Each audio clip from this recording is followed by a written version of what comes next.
Kinda Murdery is sponsored by Helladoge.com. That's HELLADOGE.com. The only social media website that pays 80% of its profits out to real users in real Dogecoin just for doing what you do anyway. It's a blast on there, guys. Get out of the Facebook game. Get into the crypto game. Helladoge.com. Warning. Kinda Murdery contains adult themes, explicit language, and descriptions of violence.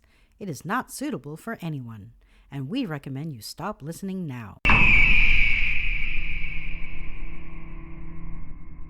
California's rugged and scenic northwestern corner is the beginning of the great Pacific Northwest.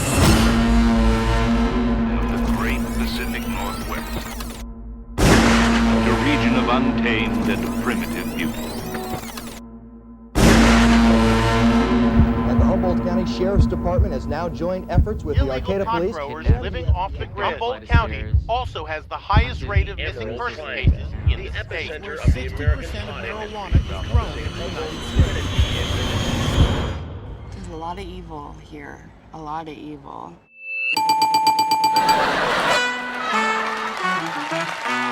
This is Kinda Murdery, and you're entering the Emerald Triangle.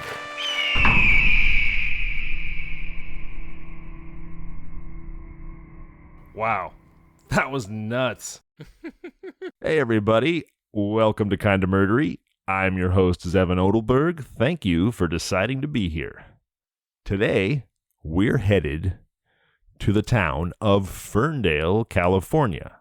Ferndale is located in Humboldt County, about 16 miles south of Eureka, just off the 101 North, or south if you're driving south, which puts it at the, let's call it, southern tip of the northern part of Humboldt County. Now, what's amazing about Ferndale, I'm sure we've all seen Victorian houses. The Victorians might have called them houses. By our standards, they're often mansions now. And Victorian mansions are really mansions.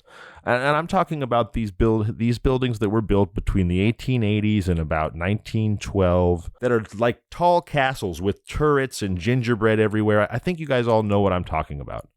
Well, what's amazing about Ferndale, and it's called the Victorian Village, is the entire town is made up of this style of gingerbread Victorian homes.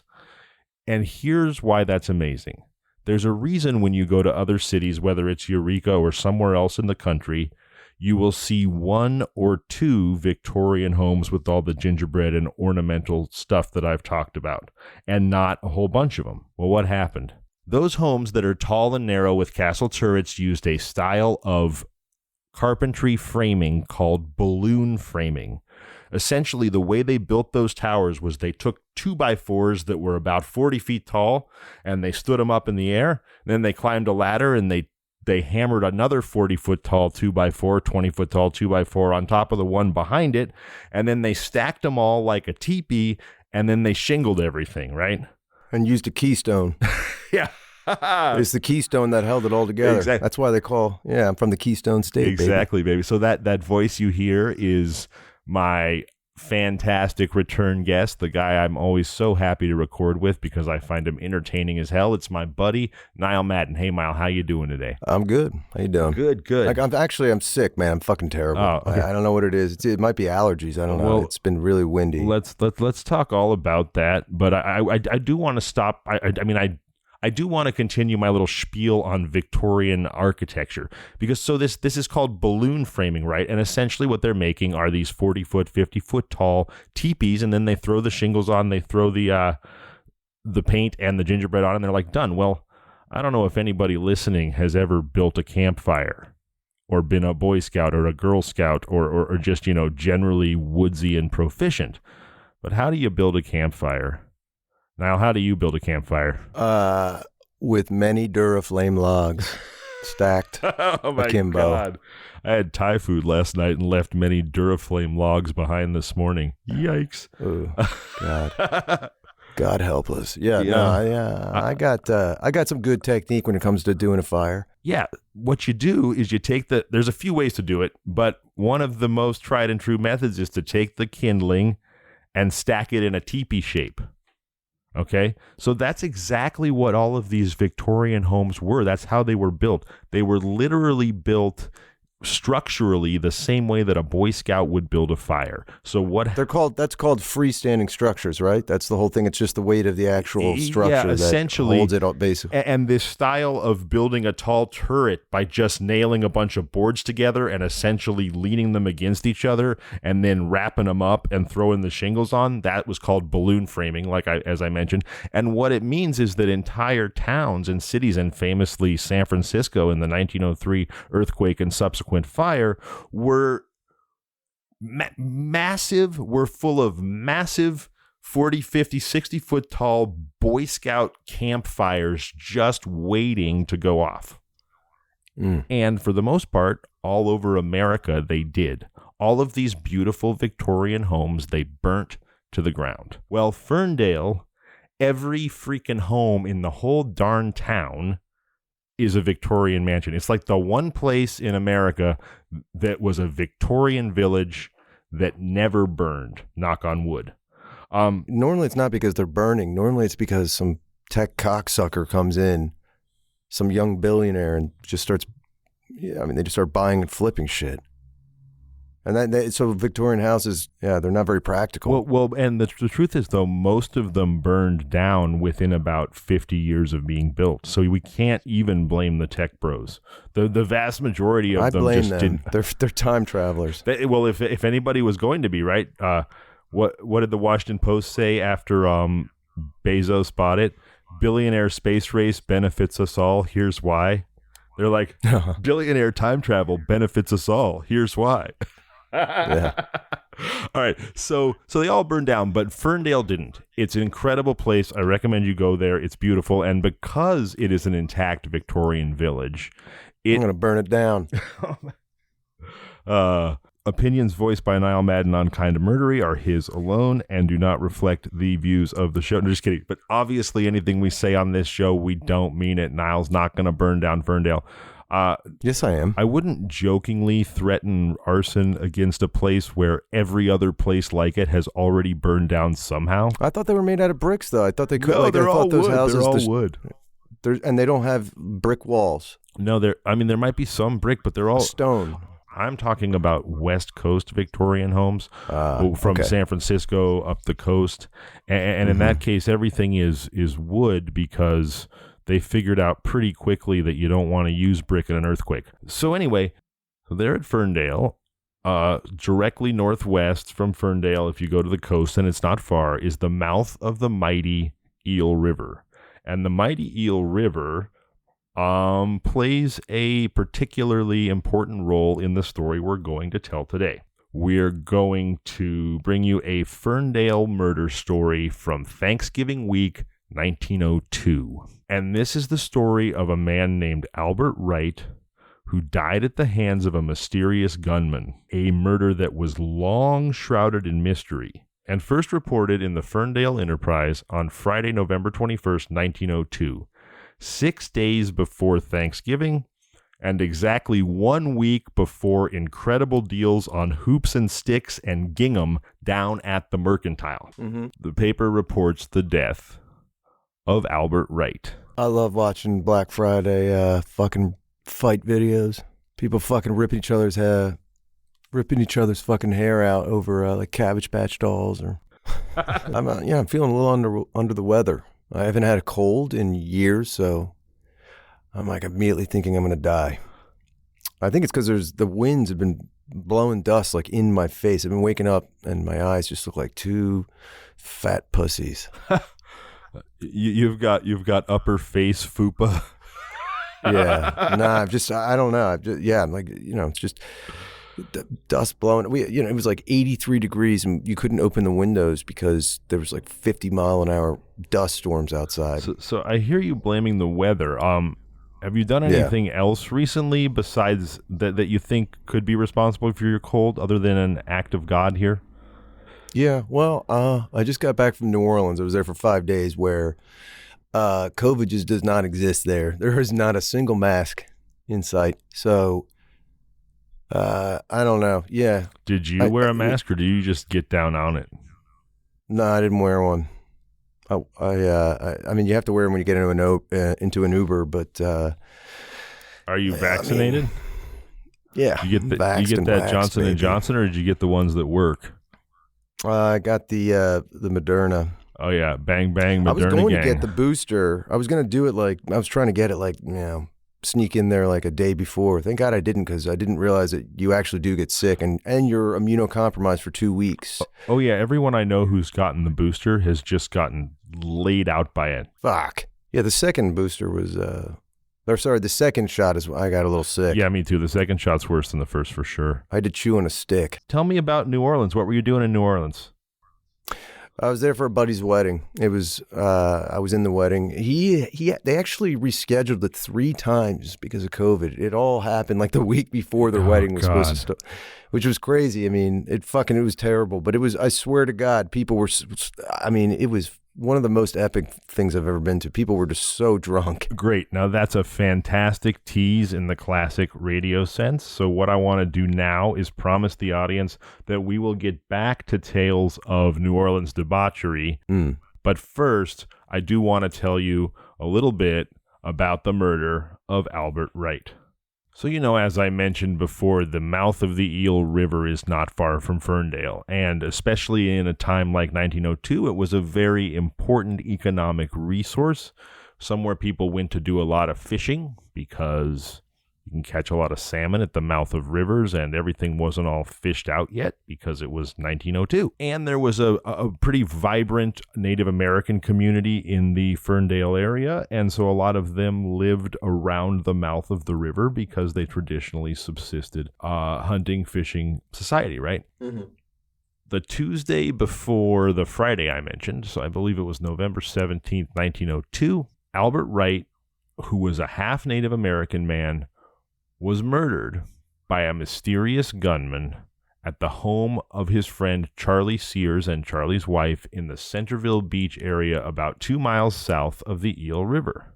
At about 7 o'clock that night, Wright had showed up at the Sears home, and they invited him to stay the night, and he agreed.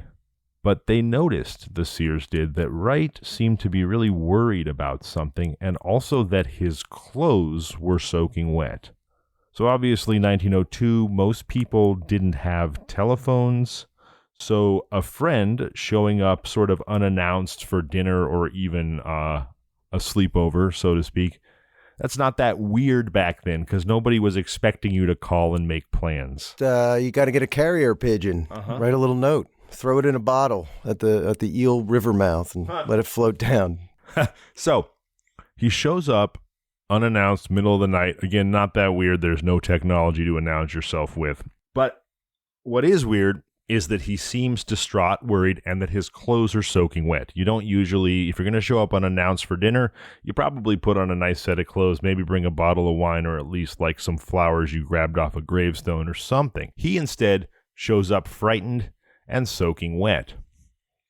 However, apparently this doesn't make the Sears very curious. I show up everywhere I'm going. Soaking wet? Soaking wet, and what was the other? Afraid and soaking wet. You're like the hunted man version of that Megan Thee Stallion song, WAP. Yeah. WAP. Yes. I'm going to come home for Christmas for the first time in 2 years, and I'm going to kick in the fucking door, soaking wet and terrified. That sounds at least moderately believable. It seems like he showed up soaking wet and terrified, and his friends, the Sears, weren't curious about it. They made his bed near the stove on the floor and got him a change of clothes. They're a lot more hospitable back then than they are now. Oh, hell yeah. Right now, they'd be like, put a mask on and back away slowly, or I'm going to shoot you with an AR-15. Yeah. Back then, they're like, come in for dinner and we'll make you a bed by the stove, you wet, frightened puppy. Like, that's the kind of neighbor I want. So he goes to sleep. They all do. They all go to sleep. About midnight, there's a knock at the door. Now, Mrs. Sears lights a lamp and goes to the door, and she asks, who's there? No answer. Another knock, though. Still no answer to her queries.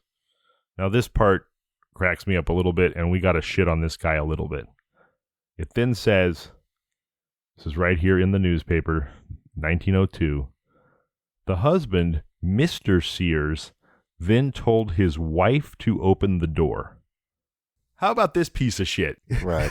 It's 1902. It's midnight. Your friend's sleeping in your house. You know he showed up scared to death and soaking wet. And now... Yeah, midnight in 1902 is like the equivalent to 4 a.m. Right. in modern day. They say nothing good happens after midnight. You're probably out committing a crime or buying drugs or something. Well, in 1902, nothing good happened after the early bird special ended at 6:30. You know? Yeah. So right. So obviously, like, I think to anyone, it's obvious there could be something strange and possibly dangerous happening here. You've got a terrified friend asleep in your living room, and you've got this ominous knocking at your door by somebody who will not announce themselves. And this piece of crap, Mr. Sears, goes, honey, why don't you go open the door? I have nothing but contempt for a man who would use his wife as a human shield. I just want to be on record saying that. He was a feminist. Oh, my God, yeah. He believed in her equal opportunities to be... He was so woke that he didn't want to disrespect her by suggesting that maybe he ought to open the door with a dangerous person outside. Yeah. Well, he was the provider. He was thinking, who's going to provide if I'm dead? It should be you. Oh, God. Who's going to make the money to buy me food if I die? Yeah, what a piece of shit. Right. So the wife, though, opens the door. A masked man enters. An evil Zorro enters, pushes Mrs. Sears to the side, and immediately fires 3 shots at Wright, who somehow, I believe, is still... I think you know why he didn't want to open the door then. Yeah, right. Oh, interesting. Maybe Sears knew who it was. I hadn't thought of that. But I, for some reason, I imagine that Wright somehow, through all this commotion, is still just like sleeping on the floor in front of the kitchen stove like a contented golden retriever. Yeah. But the guy bursts in the house, shoves the wife away, shoots Wright 3 times, kills him instantly, and then makes his escape with no clue to his identity. So Mr. Sears... It was just so easy to commit crime back then. I know, my God. There's no DNA evidence. There's no tracking technology. There are no cameras anywhere. But plus, psycho killers tend to be super smart, right? So there has to be some real-life Dexter out there, Dexter crossed with Doc Brown from Back to the Future, just frantically working on a flux capacitor so he can go back in time and murder willy-nilly with no chance of getting caught. Yeah, just ripping throats. Yes, like Patrick Swayze in Roadhouse. Yeah, but ripping throats. Because think about roundhouse and motherfuckers. If you had a modern knowledge of forensic science, but forensic science doesn't exist yet, it seems like it would be an absolute cakewalk to get away with anything you wanted. Because if they could barely catch you with all of the modern tools, there's no way they're going to catch you if they don't have the modern tools. Yeah, I mean, I don't even know where a man can get a mask in 1902. Already, they're like, well, it's impossible. He invented a mask. You'd probably go down to the brothel, tear the dress off of a lady of the night, just like rip an arm off it and wrap it around your head. Oh, God. So anyway, the next day, Mr. Sears, the antithesis of Steve Rogers, Captain America, the guy who literally uses his wife as the shield to protect himself from harm. He goes into Ferndale. They lived a few miles away at the mouth of the Eel River. And he reports to the authorities the death of Wright. This is another thing about that time period, right? Like now, if you witness a murder, you can call it in right away. You can TikTok it. Yeah. And obviously there are benefits to a coroner or a forensic scientist or whomever to get to a body as quickly as possible. Well, in 1902, they've got their dead friend in their house at midnight, and their only real option, because they can't go walking through the dark in the rain, like dragging a body like a canoe between the two of them, their only real option is to be like, all right, good night, honey. See you in the morning. Sleep in their house with the dead body, and then throw it on a buggy and take it into town the next day. That's like if you're flying on a plane and you're sitting next to a guy who has a heart attack and dies. They just put a fucking sheet over him. Are you serious? If there's no other available seat? Holy shit. Yeah, there's nothing you can do. Holy shit. Also, I've always wondered what happens if somebody shits their pants on a plane. Do they have extra pants to give people?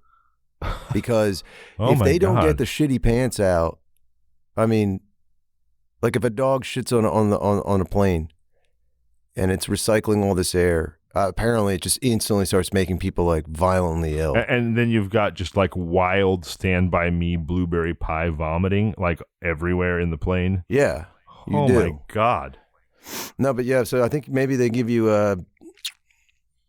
I mean, why don't they just put a sheet over the dead motherfucker's head, and I think they comp you, they give you some points at the end. Yeah. I just flew Spirit Airlines. Let me tell you something, man. That is like, it's like being put in the stocks and pelted in the face with rotten fruit in some medieval village. It's like you went to the devil's boba shop and they're just sucking your dignity through a giant straw like tapioca pearls. Yeah, no, it's like I cannot believe that this shit is real. You're somehow sitting on the lap of the guy behind you and the guy in front of you at the same time. Don't they even have flights where you don't even get a seat? You're literally like holding onto a leather strap like you're on the subway? I thought that exists. Well, or is that I mean, they were Ryanair? talking about doing that. Yeah, no. I mean, I just swear to God, if you stop pedaling, the plane will just fucking fall out of the sky. I mean, it is true and it is amazing. All right, so look, what's his name? I keep forgetting this guy's name because I was so offended. Right. Fern. It's a Sherpa. No, Mr. Sears. No, it's Mr. Sears. Honestly, I was so offended by his hiding behind his wife when the midnight gunman showed up that I like excised his mind from my brain. I excised his name from my brain. So Mr. Sears goes into town the next day, and Mr. Sears is a fucking boss. The hiding He's not behind a toxic his white masculine like you. He's hiding behind his wife's He's not skirts. afraid to show his sensitive side. Yeah, that's right. That's what it is. It's like you said before. He wasn't being a piece of shit. He was being a strong feminist ally who stood by his beliefs, even in the face of near certain death for the person he loved the most. It was actually a noble thing that he did. He was a hero. The American hero. He had a tremendous, humongous vagina. American hero. Mr. Charlie Sears. So he goes into town and he tells the authorities that Albert Wright was murdered in his home the night before. And actually, he doesn't bring the body into town with him. He leaves it there. Because in addition to being a fraidy cat, he's also a wuss. The coroner sends, I don't know what coroner deputies would be called, like coronets maybe? The body boys. The coroner sends the coronets or the body boys to go get the body. The body janitors. To go get the body and bring it into Ferndale by llama. I made that up. Not by llama. And they have an inquest. And the inquest determines that this guy's name is Albert Wright. He's half Native American. He's around 40 years old. And he died by gunshot wounds on November 18th, 1902, fired by someone or someone's unknown. One shot went into his left shoulder, one into his left hip, and one into his right shoulder. Damn, terrible shot. Terrible shot. And here's where I sort of go, I start to suspect, first of all, Sears hiding behind his wife suggests he might know who the guy at the door is, right? Yeah, I mean, you just assume anyone knocking at your door in 1902 at midnight is a murderer. Right. And by the way, remember how they described that Wright died instantly? Yeah, it doesn't sound, I mean, I don't know how you died from a shot. Yeah. The only information the authorities have about how quickly Albert Wright died or not comes from Sears. And to your point, Niall, what you just said, if you get shot in both shoulders and a hip, I don't think that's an instantaneous death. That's more likely like a slow, painful bleed out. Yeah, I think that it'd take you like a month to die that way. People were just kind of gullible back then, I guess. Well, the average IQ in the Victorian era was so around it's like 1890s, 1902. It was something like 80.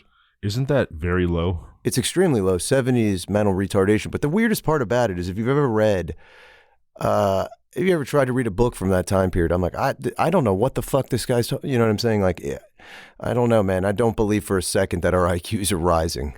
No, I don't either. Although I would guess that lack of nutrition and environmental factors like poison in the air because it's the Industrial Revolution. Yeah, bitch tits. Oh, sorry. I thought we were talking about today. Sorry. Yeah. Yeah, because London was famous for the fog, right? Well, there is no natural fog in London. London fog was not a real thing. It was only a real thing because of the incredibly toxic, like heavy metal, noxious gases that the Industrial Revolution factories were belching into the air 24 hours a day. Like, there is no London fog if you go to London today. 1950 to 1952, something like that. There was like an they actually did get hit with a shit. I forget it. Yeah, but they did. That's true. I'm not saying it's never happened. Fuck you, Zevon. You're a liar.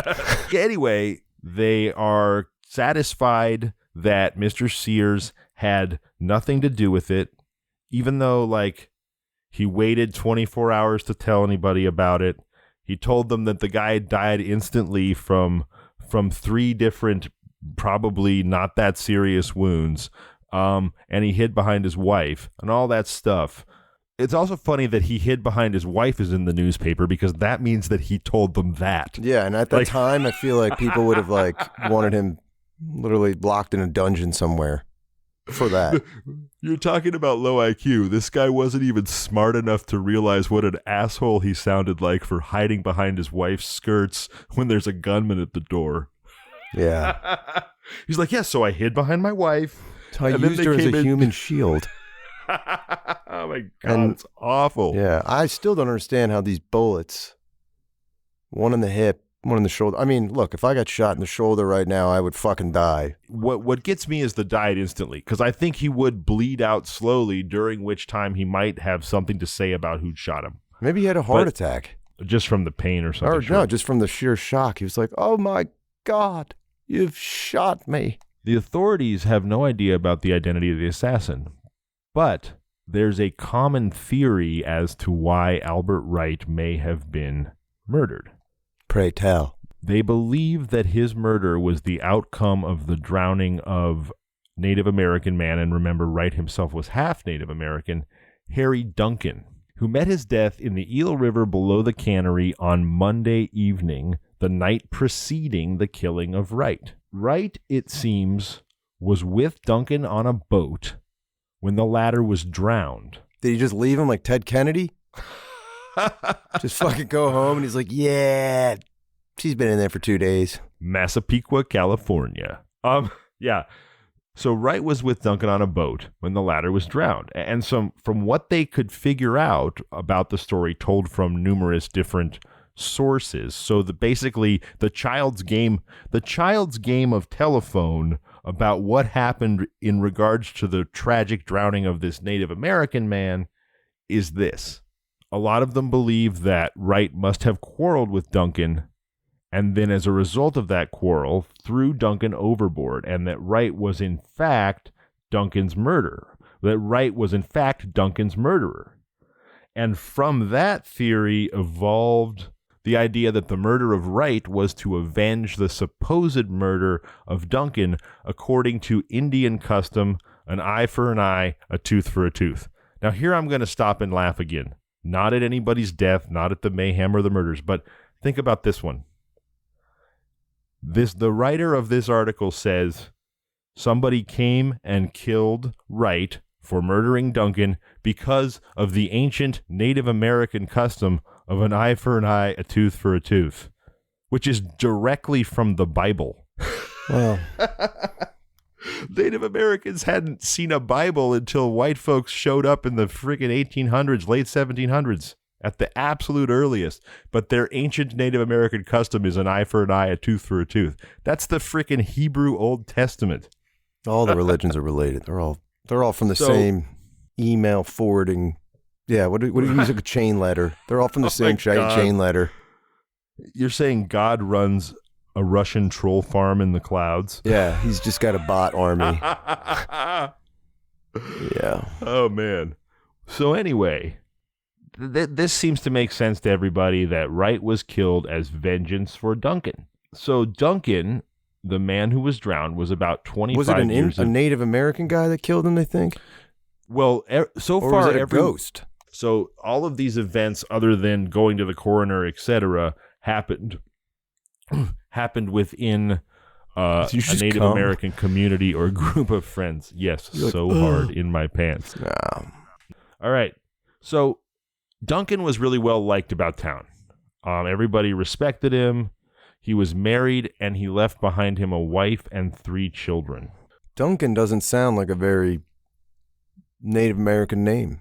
You know, I thought about that too, right? We grow up with these stereotypes that every Native American is named like Running Bear or Sitting Bull. Mm-hmm. And yet as I investigate the 19th century, most often, as is the case in this story, the Native American people are named Albert Wright, Harry Duncan, and Fred Sears. I guess this is like post-forced assimilation and anglicizing all their names, all these things. Mm-hmm. I think that is the tragic reality of it. It's all a result of the Indian re-education schools. Is it possible that Sear, being a tremendous pussy, what was his name, Robert Sear, that's just the indoctrination of the white pussy culture, as opposed to like...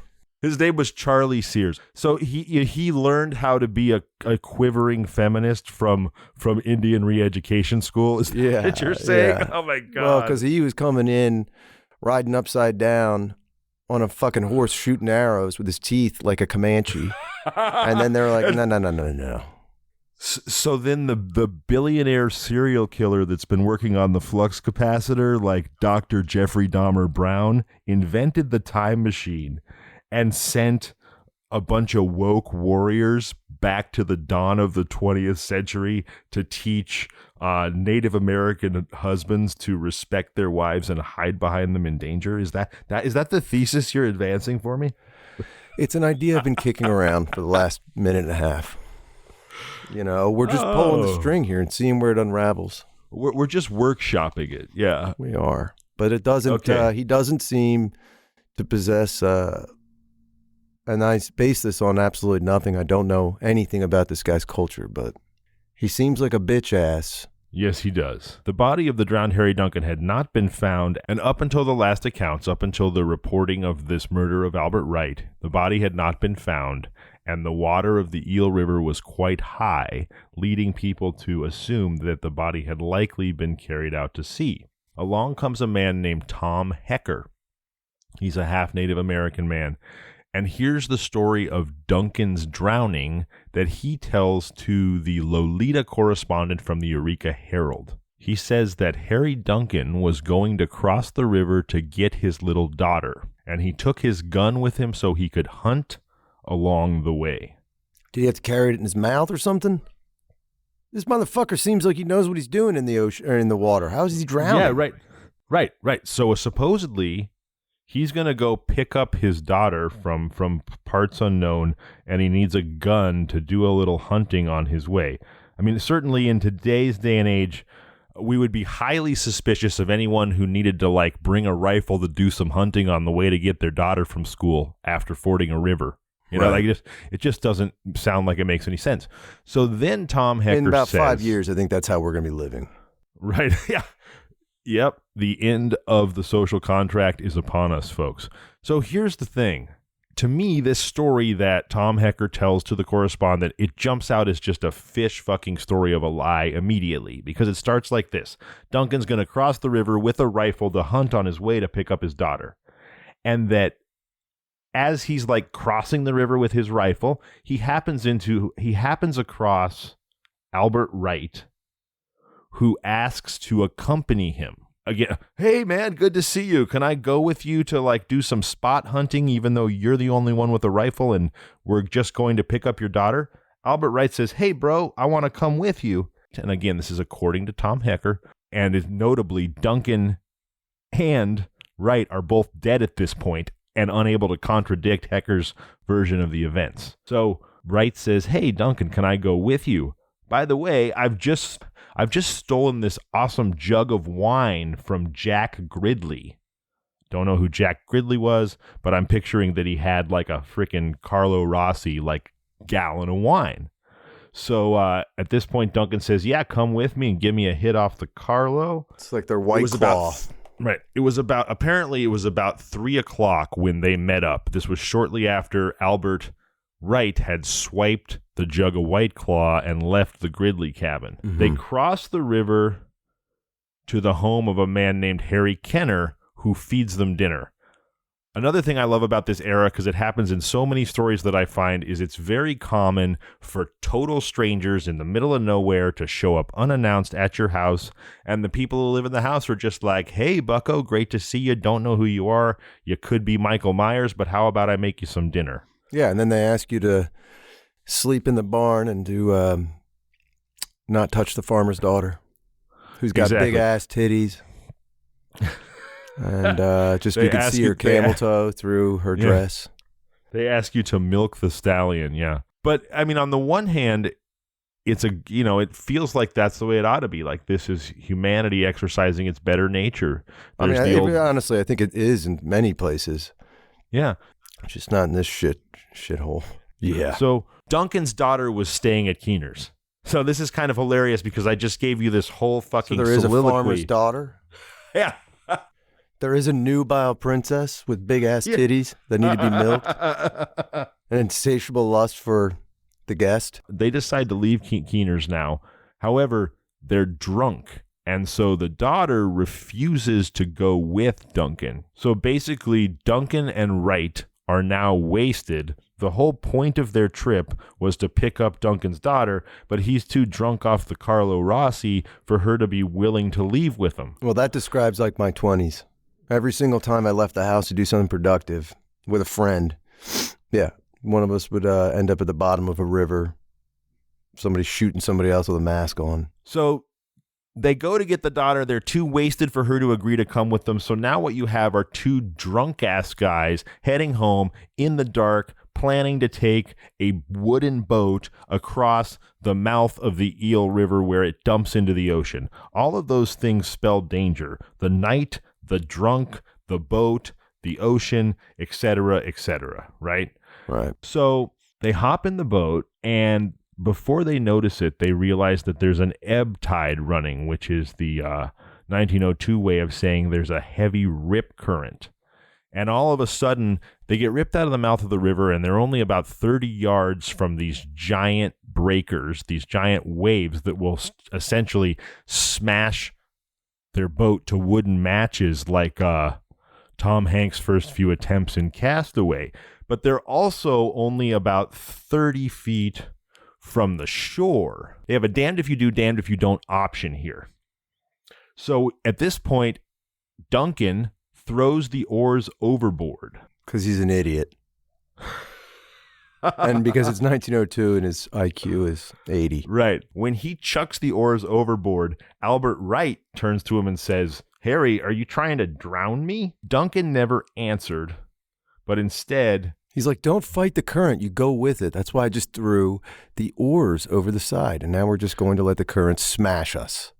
Exactly right. And by the way, this Tom Hecker, who's relating this story to the newspaper, claims that he knows all of these details because this is the story that Albert Wright told to him during that 24 hours between when the boat ride ended and when Wright himself was murdered by the mysterious gunman. So that's how, because I'm reading this going, there are so many details that you would have had to have been like perched in the boat under a invisibility cloak to know any of this shit if you weren't there. Dude, this is like Boys in the Hood. Right. You know what Hecker I mean? Is, it always catches up to you, and it always catches up to you, an eye for an eye. You want to live by the sword, you die by the sword. Duncan never answers, jumps over the side of the boat, and starts to swim for the shore. At this point, Wright realizes the peril he's in, pulls off his boots and his clothes, takes out one of the seats from the boat, paddles his way across the river, and was about to the shore when a big wave hits him and overturns his plank, forcing him to swim the rest of the way. He crossed the sandbar, got stuck on the sandbar, and then built a raft out of driftwood. Wait, again, what? Just like an intrepid FedEx employee, and took his driftwood raft, his soaking wet clothes, and his naked ass the rest of the way across the river. This is the man who drowned? This is the man who was shot the day after the man drowned. I don't know. I mean, I feel like he shot after, like, this is crazy. Right. So at this point, Albert Wright, who was the guy that had stole the jug of wine and was just like, hey, Duncan, mind if I tag along while you go pick up your daughter so we can get drunk together? When they were on the way back, it's Duncan who chucked the oars overboard and then just swam off without a word because he figured his chance of survival was better to try to swim to the shore than to get crushed to splinters by the giant waves, because both things were basically equidistant. This is a B plot from Titanic that never made the final movie. Yeah, it was literally read just like this. Right. At that point, Wright goes, well, I don't have the oars anymore. Presumably, Duncan chucked the oars so he could use them as flotation devices. But Wright, being like the John F. Kennedy profiles in courage guy that he apparently was, rips one of the plank seats out of the wooden boat, takes off all of his clothes, jumps over the edge, uses the plank as a flotation device, carrying his wet clothes, and kicks his way to like a sand island. Right before he gets to that island, he gets hit by a giant wave, which shoots his wooden flotation device away. He somehow manages to hang on to his clothes, I guess, because remember, the next day he showed up at the friend's house in the wet clothes. But he ends up marooned on this sand island about halfway across the mouth of the Eel River. This guy has done a lot of living in 2 days. Yeah, and then he somehow manages to build a raft out of driftwood left on the island. I don't know if he... uses his clothes to tie it together or what, but he then takes the raft the rest of the way across the river. And then he makes it to the other side, and walks back, and when he comes across this guy, Hecker, who's the one telling the story, he basically just says, yeah, this is what happened. Oh, but I'm sure that Duncan probably swam ashore somewhere else, and he's fine. Now, given like the sort of Odyssey, the literal like, yeah, this is following. Right. There was a one-eyed monster he had to slay. Right. He had to accomplish like Odyssean Greek hero feats just to survive on his own, and yet he's going to say, oh, but I'm sure Duncan's fine. I'm sure he just like swam up somewhere else and I don't see where he is, but it must have been easy for him, even though I had to live through the entire plot of Castaway to survive myself. Yeah, which means none of this shit probably happened.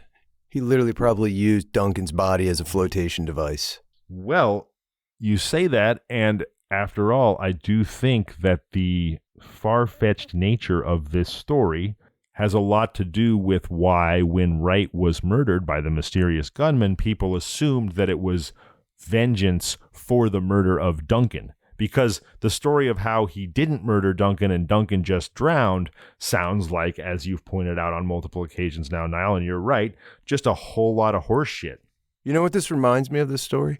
It reminds me of the new seasons of Twin Peaks, where I didn't know what the fuck was going on and who was killing who, and people would just show up. Did you watch the most recent episode? I did. I loved it, but not until like the second to last episode. Like, I felt like it was like grating my teeth on a chalkboard, and then it all just clipped. The room tone sounds were so insanely loud. It was like, wing, okay. That's like, I feel like that's an audio professional gripe that like I would never have. The whole time I was like, nothing's going on. Just listen to lights hum. I don't know what the fuck was going on. No, it was like a physically painful nonsense fest until at the end I felt like it all came together in a way that was like so satisfying that I Did Duncan show up in the last scene of the show? On December 5th. So some almost 3 weeks after the murder of Albert Wright, 3 men in the community split the town's $25 reward when they find Duncan's body in the Eel River and bring it back. It is badly decomposed, but not so badly that they can't determine that it appears that Duncan died from gunshot wounds and not from drowning. Ooh. Yeah. But, at least for now, and that's a tease, no headway was made on finding Duncan's killer. I'd like to take a moment and turn it over to my friend Niall Madden, who I think has some pretty fun New Orleans wedding tales for us that may hopefully verge into the realm of Kinda Murdery. Niall, how was that wedding? It was great. I mean, it was out of control. But, you come in fresh as a daisy, you land, and 5 days later, I was sitting at the airport at 7:30 in the morning alone, and I was basically like the Sarah McLachlan Arms of the Angel animal cruelty campaign. I just literally, I look like fucking Kermit the Frog looking at a rainy window. I was just like seeing everyone in slow motion and just like fucking tearing up in the eyes. Just, I'm so fragile. It's like a fucking taco shell by the end of it. So you're telling me like you land in New Orleans and you're like a kindergartner on the first day of school. You leave New Orleans and you're an old man sitting in a retirement home playing bingo by yourself. That's what happened to you. They sucked the life right out of you. Yeah. Well, by the end, first off, you don't have a voice because you've been literally, you're screaming over some motherfucker's trombone in the front row of a concert, just trying to have an intimate conversation with somebody next to you just because there's music everywhere. You see a lot of fucked up things, though, in New Orleans. I just avoid the hurricane drinks, any of those sugar drinks. And, you'll see just people vomiting in the middle of a bar. Because if you drink like a few of those things, you cannot taste the alcohol. Next thing you know, you're getting like medevaced out of there, and they have to like. Right. Next thing you know, you're at a Kid Rock concert, swinging your colostomy bag around your head and yelling "Ba with a ba." Yeah. Ba with the ba, the bang, bang, diggy, diggy. So, did you come across any vampires or like overly serious cosplayers? No, I didn't. Although I was in the wedding party and we were dressed like chimney sweeps. Wait, are you serious? Somebody had like a Dick Van Dyke theme wedding? No. It's just like he looked like he showed up to the wedding in a hot air balloon. It was awesome. Oh, it was like steampunk. No, it wasn't. But I mean, I just kept making that joke. God, I wish we could say who this was. Yeah, after 5 days of drinking, though, like nobody could fit their swollen pussies into their groomsmen pants, and. Oh, you got there 5 days before the wedding? Yeah, I wanted to make sure that the wedding was ruined before, That seems like bad planning on. So was the bachelor party in New Orleans 5 days before the wedding? Is that the way they handled it? No, I showed up early. I mean, my girlfriend's from Louisiana. We decided we were going to be doing this. Were you invited early, or you just like did what you want? I do what I want. That sort of thing. Yeah, I mean, I wasn't, by the end of it, I felt like fucking Nick Cage in Bad Lieutenant. I thought you were going to say Face Off. Yeah, Nick Cage in Face Off. I was because I was wearing Alan Arkin's face. It was great though. It was great. I mean, it's an amazing city. It's different than leaving Vegas. Like Vegas, for the moment I touched down, I want to fucking saw my own testicles off. But New Orleans, you're in love, and then when you're waiting for an Uber to pick you up or whatever, take you to the airport, and you're seeing people going about their daily lives, and they're going for like a jog, and it's 7:00 in the morning.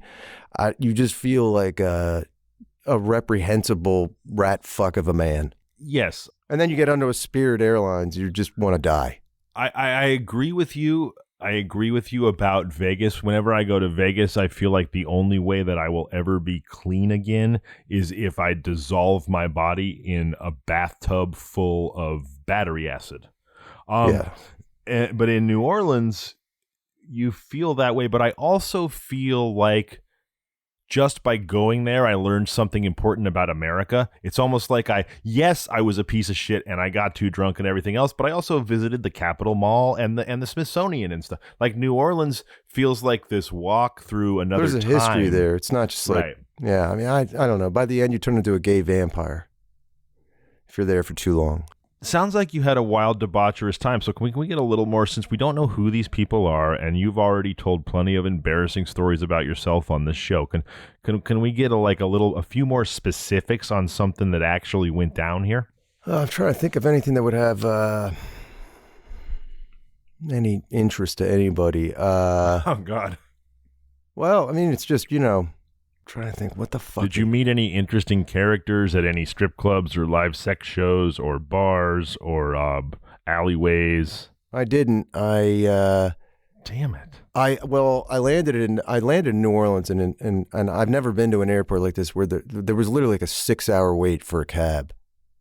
So I ended up leaving the airport in the back of an F-250. What, you jumped in the back of somebody's truck like a Mexican gunning for the border? It was the florist boyfriend's truck, and I was in the back, and I had the groom's mom with me. We were just fucking going in and out of lanes, swinging around. Yeah. I mean, it looked like they were the line looked like it went all the way to the Superdome. It literally looked like some Hurricane Katrina shit just at the airport. It's because it was Tulane's parents' weekend. Oh, God, Tulane at the same parents. time. Yeah. And I also, I had an Airbnb booked for a year and a half, and that must have cost you a pretty penny. A year and a half at an Airbnb. But 2 days before, they said, sorry, it's not available. Get fucked. Because they clearly just put it back up on some other website and probably charged double. So I had to scramble to find a hotel. Right, because you're not a Tulane parent. Right. No, so I had to scramble. And I was also, I was just, dude, that city will kill you.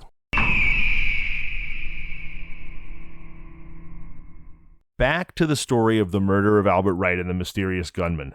It is an unsolved mystery, and it is an unsolved mystery for a long time. It is an unsolved mystery all the way until 1917, when 15 years later, another Native American man named John Johnson is arrested for something totally unrelated, and he's arrested for something just freaking awful. Here's what Johnson does. Johnson comes home after midnight, shit-faced wasted, known to be an abusive alcoholic. He comes home. It's 2:00 in the morning. His daughter lives with him. She has a baby who's suffering from spinal meningitis. At some point in the night, the mother is holding the baby who's sick with spinal meningitis that he'll probably not survive in 1917, and he's crying in his mother's arms, and Johnson is drunk and pissed off and wants the baby to shut up, so he tries to take the baby from his daughter. The daughter resists, won't give him the baby, so he pulls a knife on her and grabs her to basically hold a knife to her throat and take the crying baby that has spinal meningitis from her. At this point, the other people in the home manage to overpower him. The daughter is so terrified of her knife-pulling drunken father that she runs out into the stormy night and hides in the woods all night because she's afraid that if she comes home, he'll kill her. And during that night that she's hiding in the woods, the poor baby with spinal meningitis dies of exposure. So Johnson is arrested for threatening his daughter with a deadly weapon, and which then led directly to the death of his grandson. While he is in prison, Johnson's half-brother shows up. Maybe because he's been imprisoned, people feel like maybe they can say something, because as you can tell from the story I just told about threatening his daughter and the baby with a knife when drunk, he is a notorious, terrifying asshole, and everyone in the community, in the Native American community, is terrified of Johnson. But once he's been arrested on a pretty black and white case for what amounts to child murder, his half-brother comes forward and says, I have another story to tell you, which goes like this. When Duncan and Wright were on that boat coming back from Kenner's house, and all that whole story about how Duncan drowned and how Wright made a castaway raft and blah, blah, blah, that's not what went down. What went down is that Johnson was there with them with a shotgun. He gunned down Duncan, and Wright fucking leapt in the water and swam for his life, terrified because he just witnessed the murder, managed to hide out for a day, showed up at his friend's the Sears house, and then Johnson came that night, the mysterious masked man, and murdered Wright so that he wouldn't say a word about the Duncan killing. That's what really went down. Damn. Fucking A. No, I think it was a ghost, though. That's really for what sure. that was, just a ghost. For sure. And by the way, there's nothing in the paper or in this account that says directly that Wright witnessed the murder and that's why he was killed. That is what I and my brilliant Sherlock Holmes mind Sherlock Hyman. That's what I have deduced based on the facts. It makes perfect sense to me. Anyway, so the district attorney goes to Johnson, who's in jail. Remember, they finally have the facts of this 15-year-old cold case because the family that's been so terrified of this guy for 15 years finally feels like they can talk. The district attorney goes to Johnson and says, we believe and we're going to hold you for the murder of Albert Wright.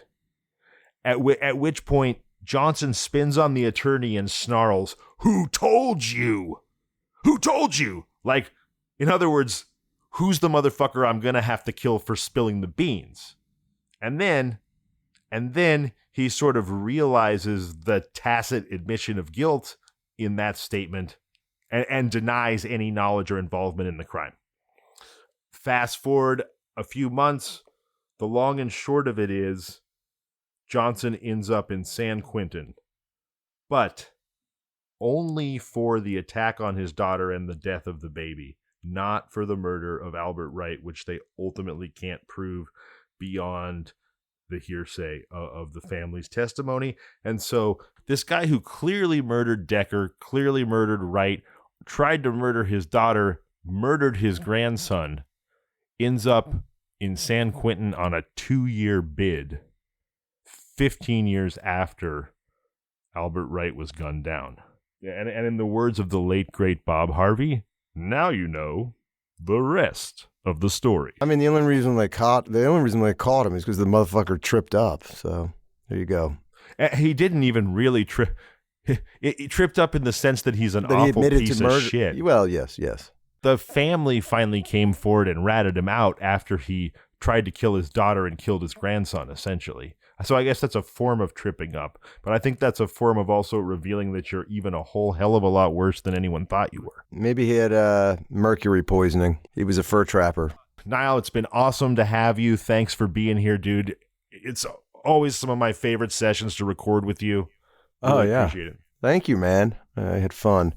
I hope I'm a little under the weather, so I'm a little bit more like a corpse today, but... Well, I hope New Orleans doesn't get you on a delayed basis here and you bounce back stronger than ever. This has been a blast. For Niall Madden, I'm Zevon Odelberg, and this has been Kinda Murdery.